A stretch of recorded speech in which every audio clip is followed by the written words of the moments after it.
133. 133. Appears there's a house fire on Kings Road. I'm going to give you the number.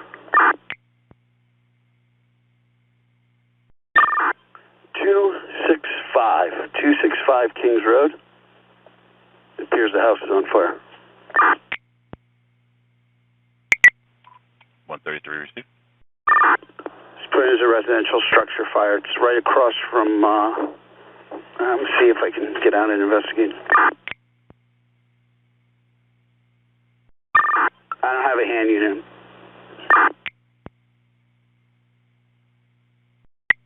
One 163 265 Kings Road structure fire. 160-97.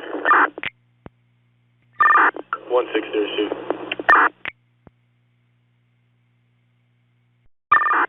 133. 133. A possible occupant in the house. Have a 44 car shut down Kings Road. 133 received. The stars aligned for her because, you know, on top of the having a career fire department, they're there quickly. I was right around the corner from my house. Fire department was there quickly. I've never seen someone pulled out of a fire after a prolonged rescue. They do CPR and, you know, have a successful ending. So something like that is pretty not typical. I credit, you know, the firemen. They got in the building quickly to do a search. The police officers and the EMTs for getting her out through the window, and then, you know, followed up with CPR. Madison ambulance, Madison fire dispatching engine 1, engine 2, tower 1, rescue 4. Maybe 265 Kings Road or Kingston for the residential structure fire. Madison fire, Madison EMS. Engine 1, engine 2, tower 1, rescue 4. 265 Kings Road, structure fire. 1712 operator now. Assigned to the county EMS unit that day was actually a retired Elizabeth fireman. So he had about 28 years on the job in Elizabeth Fire Department, and he was an EMT, you know, for that day for county EMS. So, you know, it's funny how things work out. Yeah, I was coming home from Ace Hardware. I had to run out to get it. And what would you see, like smoke or something? Yeah, there was a barbecue grill at first. Pulled it out over the air, and I did a U-turn, and yeah, the house was on fire. Yeah, my nephew was there. He was at the back door, and he wasn't gonna. Was he was inside trying to get through, and it was smoke? Yeah. So the fire was what, in the back of the house? In the back of the house. Yeah. 133. 133. A possible occupant in the house. Have a 44 car shut down Kings Road. 133 received. Totally open so they can get to the hydrant. Red 6 is on scene. We have a 2-story wood frame residential structure. We have smoke showing. Red 6 will be King Road, come in. Red 6 is on scene. We have a 2-story wood frame residential structure. We have smoke showing. Red 6 will be King Road, come in. Yeah. Come in, Madison dispatch. 1242, someone shut it down. Union and King. Go ahead, man. Second alarm. Somebody's reporting inside the house trap. Possibly. One side of the house trap received. Commander responding units, respond down here forthwith.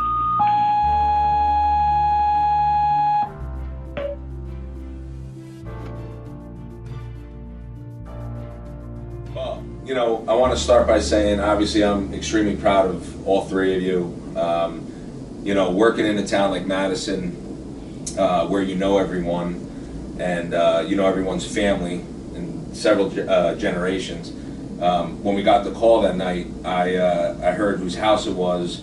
The captain had contacted me, and you know, I instantly thought of someone being in the house, which obviously Mrs. Betts was in the house. I think the town of Madison, our department, is fortunate to have all three of you as members of our department, and you know how valuable all three of you are. And I think the town was, I know I was fortunate that all three of you were working that night and came together with the fire department, with the EMS and ambulance to save Mrs. Betts' life. So I don't think I have to tell you how important, again, that you guys are to this department and this town. And yeah, I couldn't be more proud of all three of you.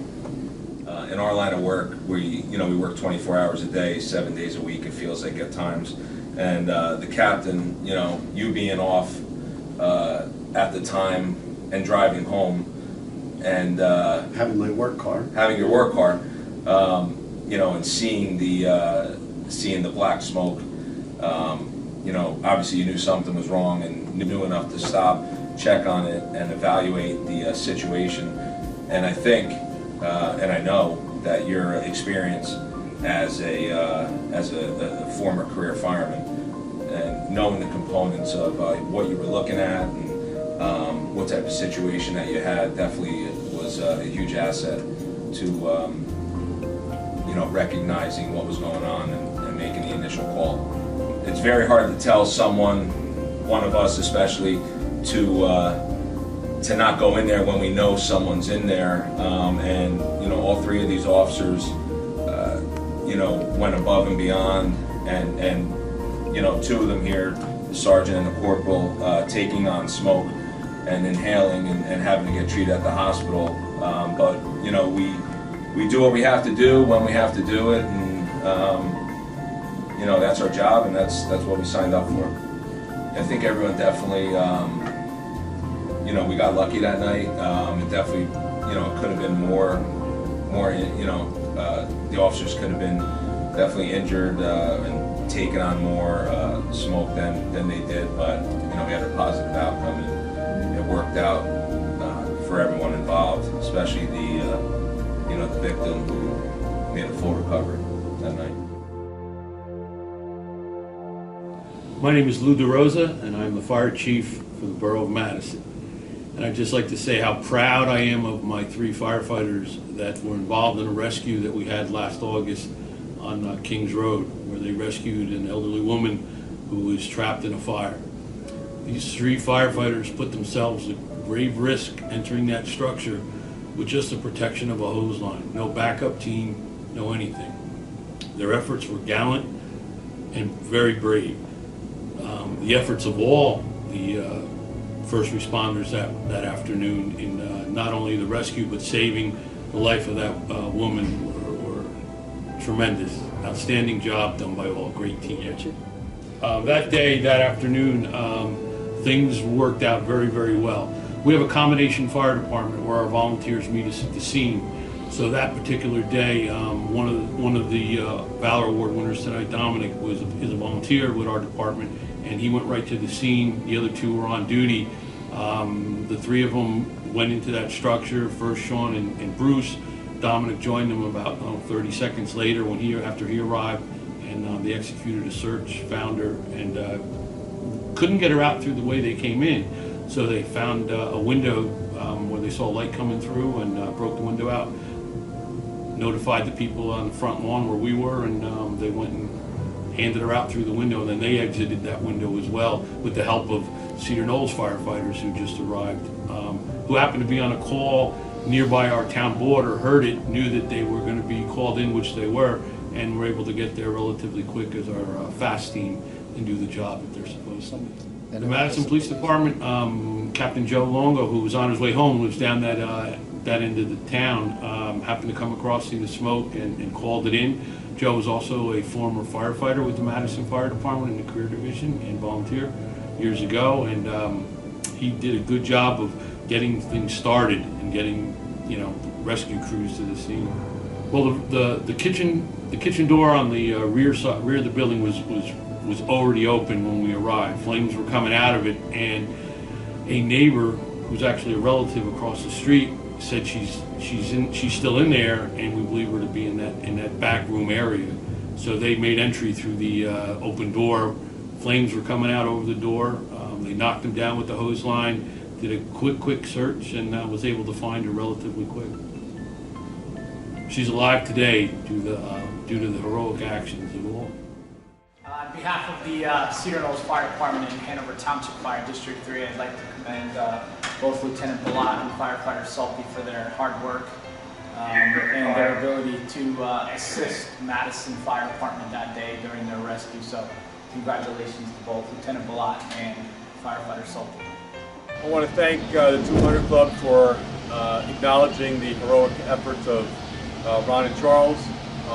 And it was really a team effort with Madison Fire Department, but the 200 Club has always been there for first responders, and acknowledging their efforts and the efforts of the rest of the awardees is a testament to what the 200 Club is all about. So we thank you, the 200 Club, for acknowledging their efforts. It's what they do, it's what every first responder does every single day, and we're glad to be part of it.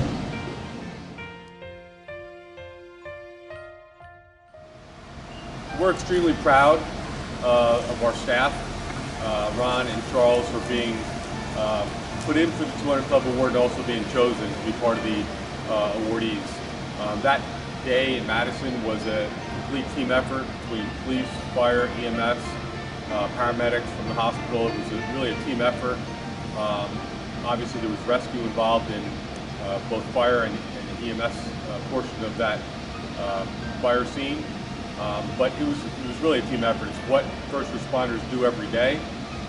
We're happy that Charles and Ron are being acknowledged for their efforts that day, and we salute the 200 Club for doing that. And thank the 200 Club for what they do for first responders, especially for those that are no longer with us, the families that you support, and educational programs that you put forth to make sure that children of first responders are taken care of when their loved ones have been taken. I mean, we're in front of the 200 Club monument here, which speaks volumes about the work of the 200 Club and what it's all about. The names on this we will never forget, and we're grateful to be part of it, and thank you so much.